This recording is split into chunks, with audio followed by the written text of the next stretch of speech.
You don't just drag a sick child to court over a lawn gnome.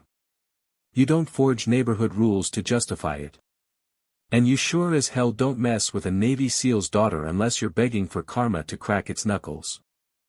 The first time I saw those Karen sisters Debbie and Cheryl, they were standing on my porch like they owned the damn HOA and half the oxygen in the county.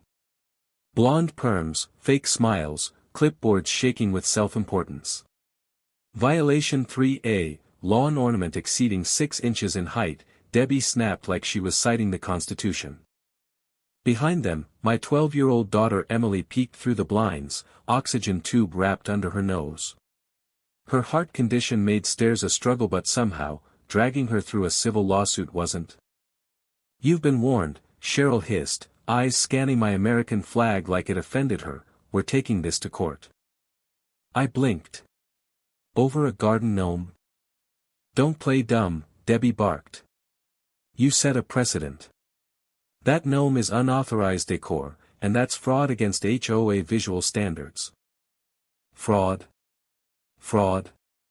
My chest tightened. Emily clutched my hand later that night. "Dad, are we in trouble?" "No, sweetheart," I muttered, jaw clenched. But inside, a storm brewed. They weren't just power-tripping, these women had forged board meeting notes. I knew it. And I knew how to find proof. You see, I'm not just a Navy SEAL in name.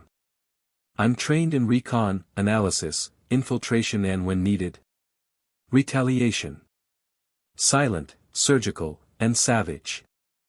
I started with the HOA emails. Cheryl wasn't careful. She thought deleting a PDF meant it was gone forever. But one quiet night, I used a recovery tool and there it was, an unsigned document retroactively banning foreign objects in yards, dated 2 days after they issued the violation. A classic forged timestamp. They submitted that as court evidence. Unbelievable. But karma doesn't come with sirens. It walks up in boots. In the courtroom, Debbie smirked like she'd already won. Emily sat beside me, quiet, clutching her inhaler. I glanced at the judge. She looked bored until I stood. "Permission to submit forensic metadata analysis of HOA document timestamps," I said. The courtroom froze. "Objection!" Debbie shouted, rising to her feet. "Overruled," the judge replied flatly. What followed wasn't just evidence, it was a demolition. I walked them through IP logs, timestamp manipulation, and the non-existent HOA meeting they'd claimed took place.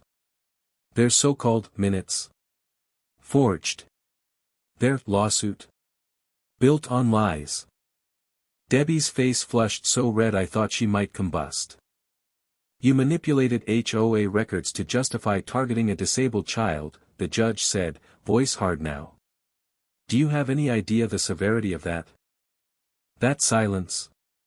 That awkward, heavy, heart-pounding silence. That was victory.